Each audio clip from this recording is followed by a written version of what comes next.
If you're an HR professional who works hard to fill roles within your company, keep employees engaged, and build company culture, welcome to America Back to Work, where dreams only work if we do. We'll share wide-ranging issues surrounding pre-employment background screening, HR topics such as recruiting, hiring, labor trends, and company culture, as well as broader HR-influenced business topics such as customer experience, service level excellence, and protecting what matters through best practices in prevention, protection, and corporate security. America Back to Work is brought to you by S2 Verify. Here's your host, Arnette Heintze. Welcome to America Back to Work, brought to you by S2 Verify, where our purpose is to help you hire with confidence and manage insider risk. I'm your host, Arnette Heintze. Thank you for joining. Today, our guest is entrepreneur and founder of Purpose Jobs, Ryan Landau. After working in Washington, D.C. for several years, Ryan moved back to his native Detroit to launch Purpose Jobs. One of the driving forces behind this decision was Ryan's personal experiences and frustrations with a traditional approach that most companies bring to the hiring process. The mission of Purpose Jobs is to match talent with purpose-driven companies based on values, experience, and culture. Welcome to the show, Ryan. Before we jump into the Q&A, would you mind sharing a little more about the journey you took to starting Purpose Jobs? I understand that along this journey, you're a little bit of a serial entrepreneur, but the very first business you had was selling cotton candy.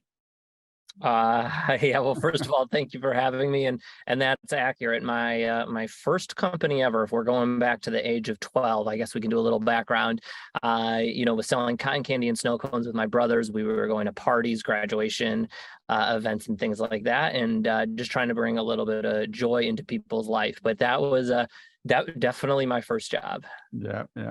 Well, share with us more about the idea that kind of drove you to the Purpose Jobs creation, because as we were talking earlier, I mean, the concept of purpose, I think, is frankly understated by most businesses. They don't connect with that true purpose, even though virtually every business has a purpose. Sometimes it's not clearly stated. So talk to us a little bit more about that. Yeah. So I guess quick background on myself to help give context of the business. So like you said, originally from Detroit, left to Washington, D.C. because there was no opportunities in Detroit about 15 years ago. And then this is 10 or so years ago, I ended up moving back to the city of Detroit.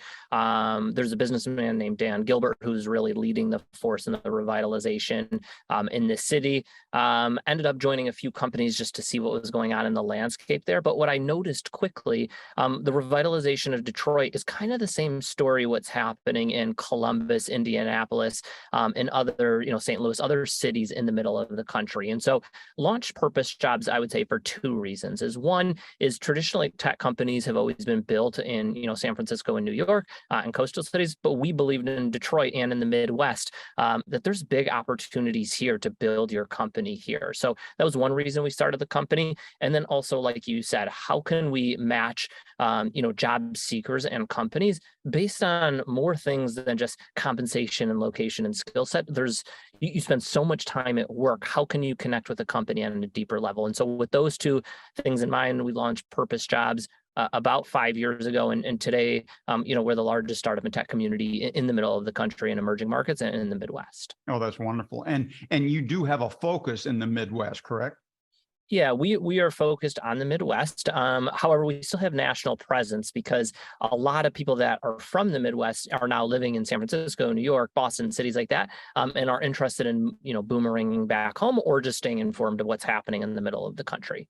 Yeah. As you're helping your clients, especially those looking for, the next career opportunity, what criteria are you selecting for? How do you match people up with the right purpose? Yeah, I think from a company's perspective, and then we can talk from a job seeker perspective, companies care about two things. One, they care about, is this a good human? And then also, does this help, move the business forward? Going back into like the good human standpoint, we always talk about when we're thinking about the hiring process, look at your best performers at your company right now. Think about the attributes that they have. Is it curiosity? Are they quick learners? Are they good listeners? Whatever those attributes are, every company, what's successful at one company might not be the similar success at another company. So understand those, attributes of your best performers and reverse engineer those into the hiring process.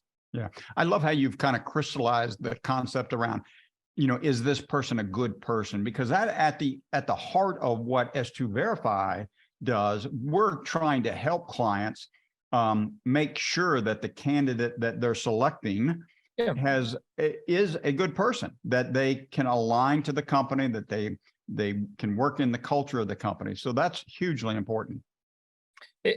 Same page. I think that's like a baseline even before you start talking about skill set, right? Do you have the right skills that align to the job? Do you have the right skills that can help move the business forward? Again, there needs to be a general sense of, are you a good person? And like, what does that mean? That sounds like so 30,000 foot up in the air. I think there's real attributes that you can find as one, looking at the best performers at your company, and two is really understanding the company culture in a really thoughtful manner. I think those are two ways to, let's call, decodify what are the best type of candidates to hire. Yeah, excellent. As hiring managers increasingly rely on more rigorous and objective hiring methods such as pre-employment assessments, do you think this has the potential to address the disproportionate emphasis on coastal talent pools that I've heard about?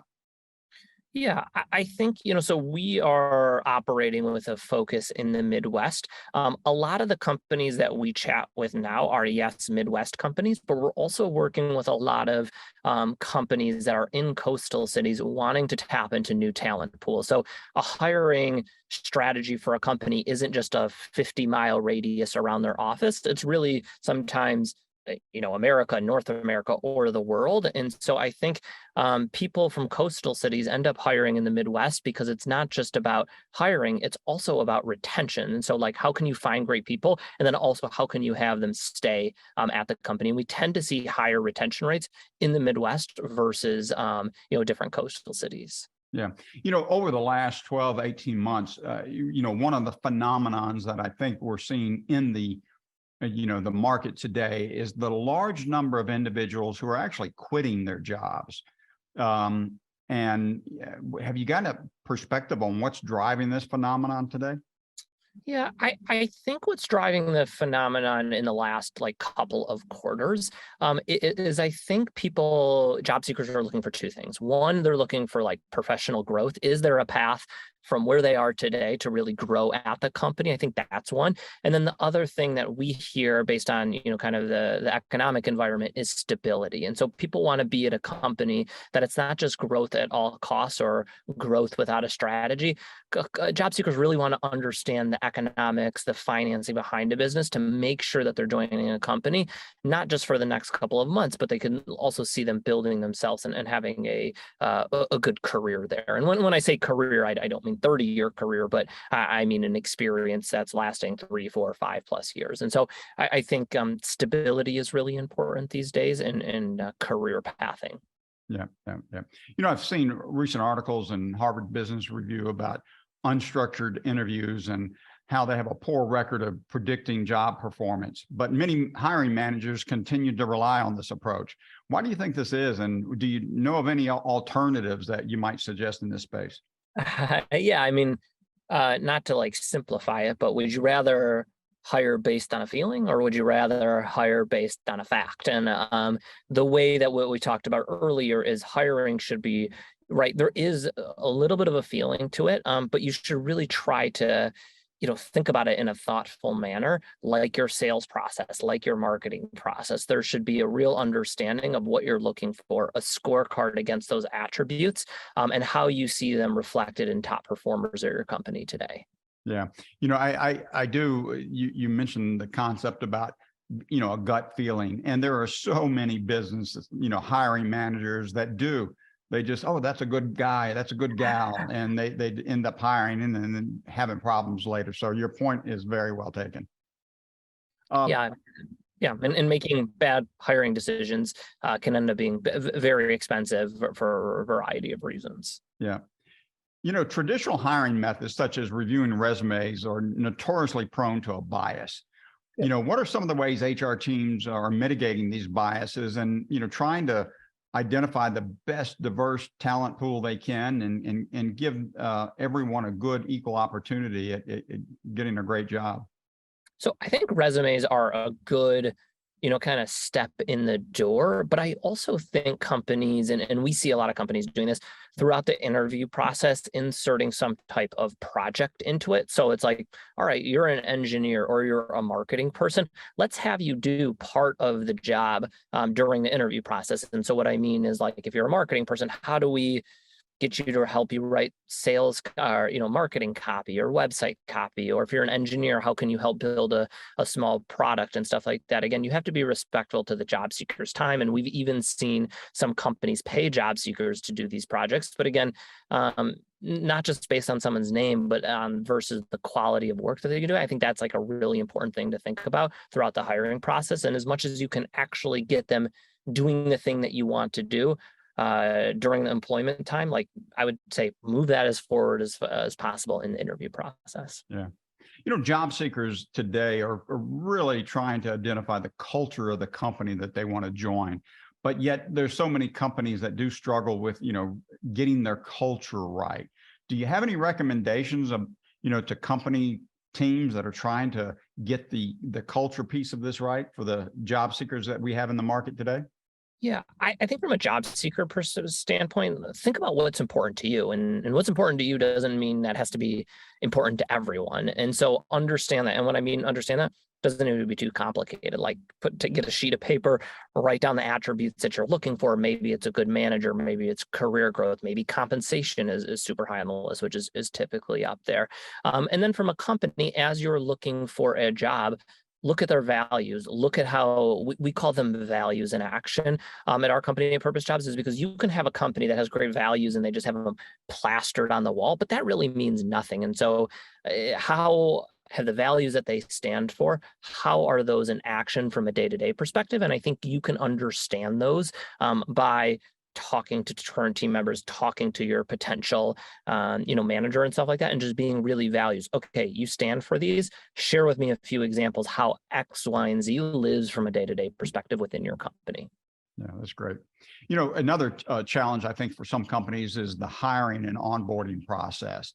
And candidates today are really looking for organizations that have that best approach and best methodology to it. Are you seeing what are you seeing in the market today that it may be signs of a best practice here?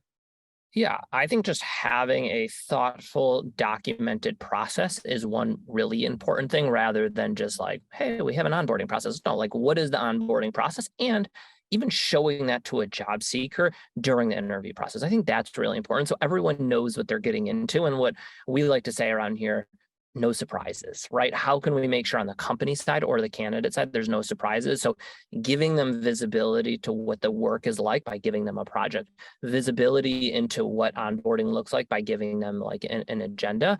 And then I think it's also just about being like really thoughtful and both sides asking a really good question. So again, there's no surprises. Yeah. When you're working, when you're determining whether your team is going to work with a company, how do you assess the purpose piece if it's not clearly stated well enough? Because I know many companies just don't have it well articulated. So Yep. when you find a company like that, what does your team do to work with them to kind of bring that to light? Yeah, so what we do is it's just by, I wish I could tell you there's some like magic, is just by asking a lot of questions. And what I say by that is asking not only questions to the CEO, but also asking questions to a customer service person in a large organization, because we want to know, the CEO might say, hey, these are our values. But then if you talk to the kind of a frontline worker, their answer might be a little bit different. And so what we try to see is there consistency across the board from what one person believes to another person believes? And typically when there's consistency on a team, typically our team feels pretty good about it versus if 75 people are giving 75 different answers. Yeah. Yeah. You know, I'm a big fan of Jim Collins, who's, most people are familiar with, Good to Great. But his very first book was called Beyond Entrepreneurship. And he talks about purpose in there. He talks about vision, mission, purpose, core values, all of that. And, purpose is supposed to last a company 100 years. And one of the approaches that Jim takes in trying to find that purpose is asking the 5 whys. So when you work with a company, you're just why? If you keep asking the why question, a lot of times, then where you get after 5 whys is really the heart of the matter. So I find that an extremely interesting approach.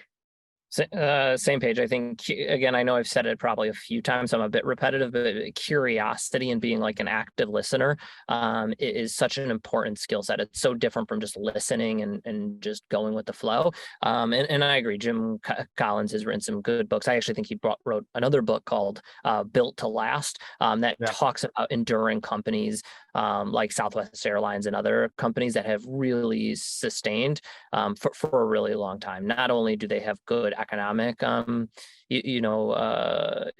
economics, but they also have, really strong culture. Yeah. When it comes to, because your team will also represent job seekers, when it comes to determining is a job seeker a good candidate for you to work with, are there any criteria that you're really looking for? Yeah, so we don't take the stance, this is a good person or this is like a bad person, or this is a person has good culture or bad culture, because every company's culture is so different from each other. Of course, there's some like baseline things that we need to make sure that everything's good, like background checks and stuff like that. But what we try to do is extract as much information out of a candidate as possible. For example, we asked candidates, all the basic stuff's resume, compensation, location, skill set, but we also ask them like what's important to them. And so what we think about is when someone is filling out a purpose job profile, we ask them about their wheel of life. And so part of the wheel of life is obviously work, but like, what are you doing, on the other slivers of your life? And so we really try to get to know people on a deeper level, and that helps us match them with a company. And companies, we do the same. Think about it like a dating profile. We ask companies, we ask job seekers, what is important to you? And there's not a right and a wrong answer, but make matches based on those attributes. Yeah. I was in Detroit about 2 years ago, and right before the pandemic set upon us, and I was really impressed with the progress the city is making. And it sounds like you're part of the city itself and supporting clients, or all throughout the city. How's the city doing today? The city has changed a lot in the last 10 years since I moved here, but I think it's, what COVID has done is I think it's just accelerated some trends. And so I think Detroit has always been a good place to live, and I think it's always been a great place to work. But what I think has happened with COVID is it's accelerated that. So you don't need to pay $5,000 a month for a 1-bedroom apartment. You could spend $5,000 a month in Detroit and have a massive house. And so I just think those things were already things pre-pandemic, but I think the pandemic has accelerated those trends of remote working, cost of living, work-life balance, and things like that. Yeah. As we wrap up our conversation today, I wanted to give you a little bit of the last word, something I usually, ask all the guests, which is, if S2 Verify were to run a background screening test on you today, is there anything of surprising discovery that we might find? Yeah, the one surprising thing we already talked about, usually when I tell people that I started my career in, cotton candy and snow cones and caramel apples, usually I get a head turn from that one. So I think that's one. If I had to think of another surprising thing, I don't know how this would turn up on a background screen, but I think another interest of mine was interesting, as I also used to be really into horses. And so we owned a couple horses growing up and stuff like that. So those are probably two interesting kind of non-work related things that might show up there. Wonderful. Well, Ryan, thank you so much for all your insights today. I know our audience will appreciate, your take, your perspective, especially around this purpose concept and the nuanced approach that you're taking, bringing into the market. Would you please share with our audience where they can find more information about you and Purpose Jobs itself? Yeah, two different ways to get in contact. One is obviously you can visit our general website, which is purpose.jobs. And then also you can email me purposely, which is ryan@purpose.jobs. Again, I read every email, respond to every single one, and any ways that I can help, happy to be helpful in any way possible. Well, that's wonderful. Thank you again, Ryan. And thank you to all of you listening, watching, or reading. Please tune in to our next episode where I will be chatting with seasoned business professional Katie Marchetti, the Vice President of Operations and Community at DC3. And it goes without saying, let's get America back to work, because dreams only work if we do. If you want to stay abreast of HR, recruiting, and hiring trends, tips, and tools, make sure you subscribe to America Back to Work. If you enjoyed this episode, leave us a rating and a review.